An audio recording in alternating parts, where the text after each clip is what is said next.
2023 was a big year for the WWE. I think it's fair enough to say a lot of people can agree. And earlier this week, I gave you my top 10 matches of the WWE.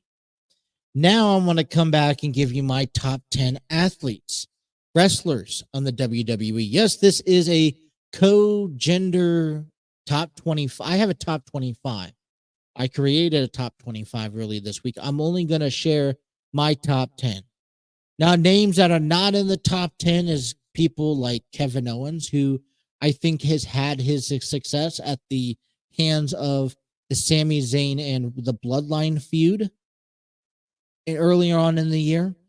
I think Dominic Mysterio has improved himself significantly this past year as a singles athlete, especially affiliating himself with the Judgment Day. I still think that a loss by his father at WrestleMania kind of helped build him a little bit.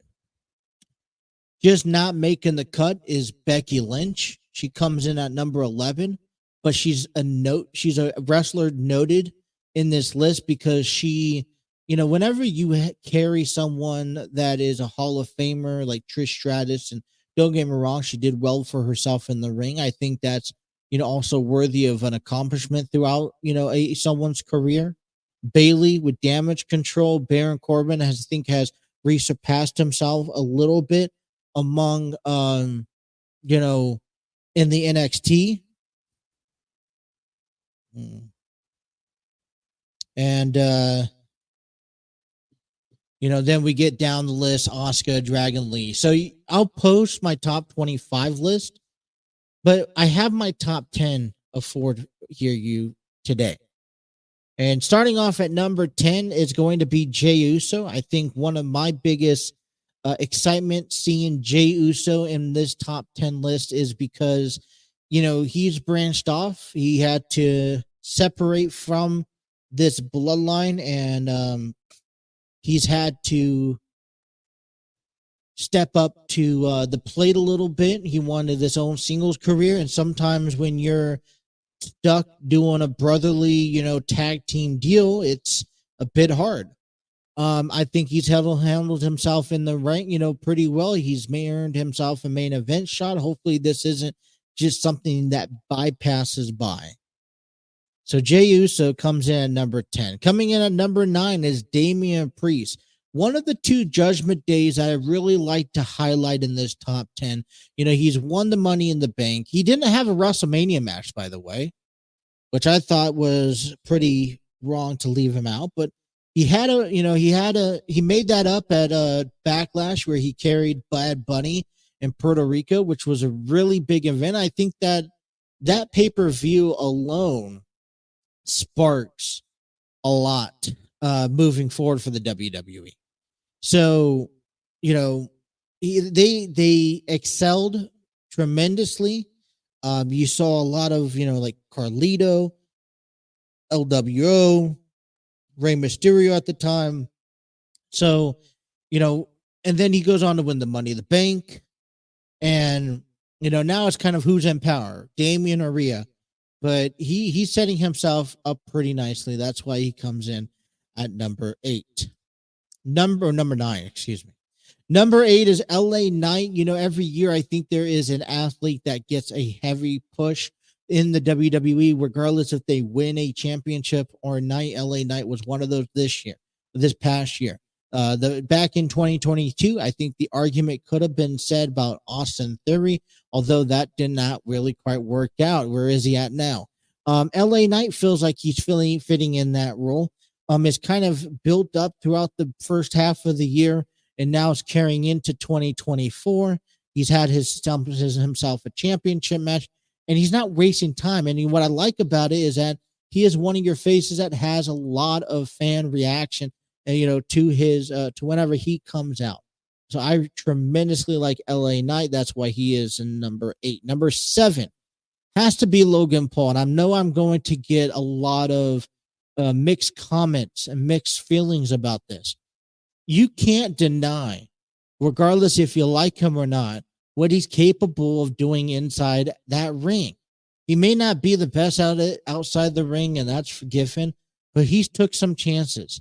We're looking at the Royal Rumble match where Logan Paul and Ricochet just jump ropes and hit each other.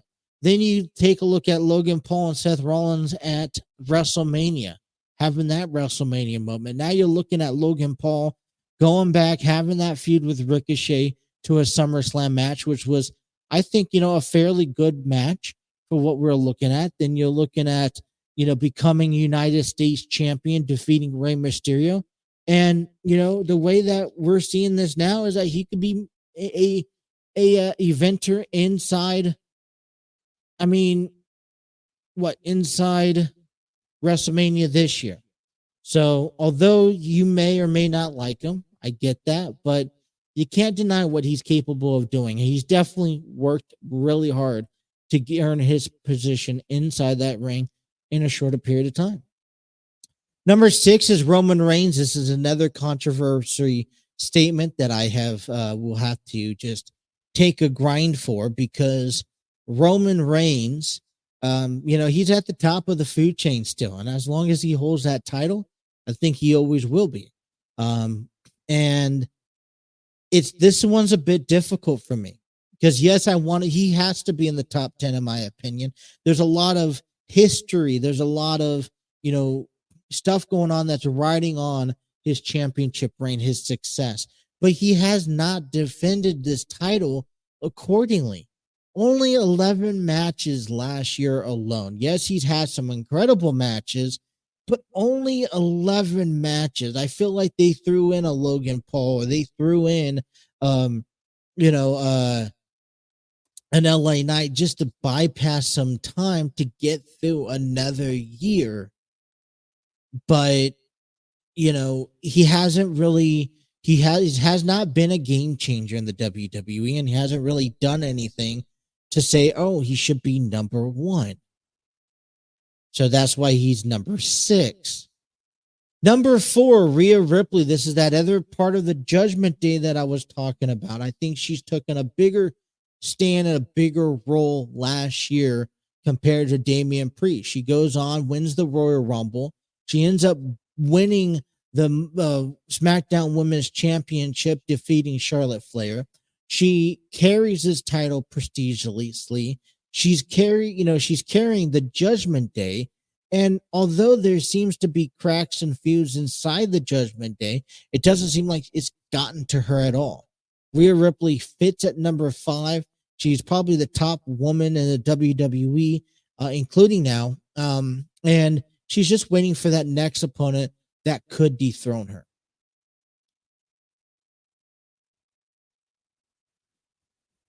Coming in at number 4 is going to be the ring general, Gunther.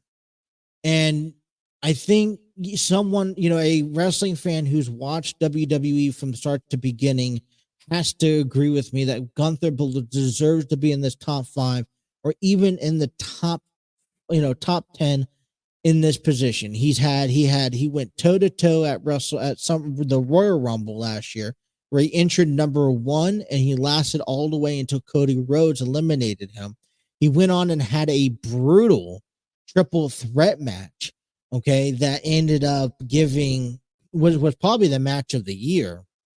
And, he's surpassed the Honky Tonk Man, which I know a lot of people have feelings about that, but he's brought an image to the Intercontinental Championship. It's like, you got to defend it. You got to hold it up and, be proud of it. And he's done that in this IC title. And there just hasn't been a worthy opponent to come beat him. Maybe that will change this year. Number 3 is going to be Sami Zayn. And I think a lot of people may overlook Sami Zayn because a lot of his success and a lot of his involvement was at the first half of the year, where he ended up, I would say he was the mastermind behind the tarnation of the judgment of the bloodline. Sami Zayn, was being mistreated from Roman Reigns. Therefore, at SummerSlam, at the Royal Rumble, when Roman Reigns defeats Kevin Owens, and Roman Reigns wants to punish Kevin Owens and at the hands of Sami Zayn. Sami rejected. This led into Sami retaliating and attacking Roman. This led to a championship match at Elimination Chamber and a title and a undisputed WWE tag team titles at WrestleMania alongside with Kevin Owens, beating the Usos in the main event of night one. They go on to hold the title for quite some time throughout the year before then losing it. Sami Zayn alone kept on pushing the Usos to realize what Roman Reigns has been doing to them. He ended up causing the bloodline civil war. I mean, and he's played a huge part in the dynamic of change of the WWE in 2023. Coming at number 2 is Cody Rhodes. That dream that never got finished last year. He had to crawl back and say, all right, I'm going to take the next year and face everyone to re-earn that position. And he's earned it, beating Brock Lesnar, going on to beat, guys like Drew McIntyre, Shinsuke Nakamura, so on and so on. I feel like he's now deserved that championship opportunity once more. Cody Rhodes also having a healthy year, I think, is a key component to where he's at today. Coming in at number 1 is Seth Rollins, who won that World Heavyweight Championship back at Night of Champions in Saudi Arabia. That's something else to mention, for Sami Zayn to finally have that match in that country after all these years. Seth Rollins has been the workhorse of the WWE. He's been the face of Monday Night Raw, and I would arguably be saying that he would be the face of the WWE despite Roman Reigns. So, I mean, and he's held that title just like Triple H wanted him to be a fighting champion who would defend that title anytime, any place, anywhere. And he's done that successfully against guys like Drew, Finn, Shinsuke, you name it, he's been through it. So Seth Rollins comes at number 1 in the top 10 WWE wrestlers of 2023.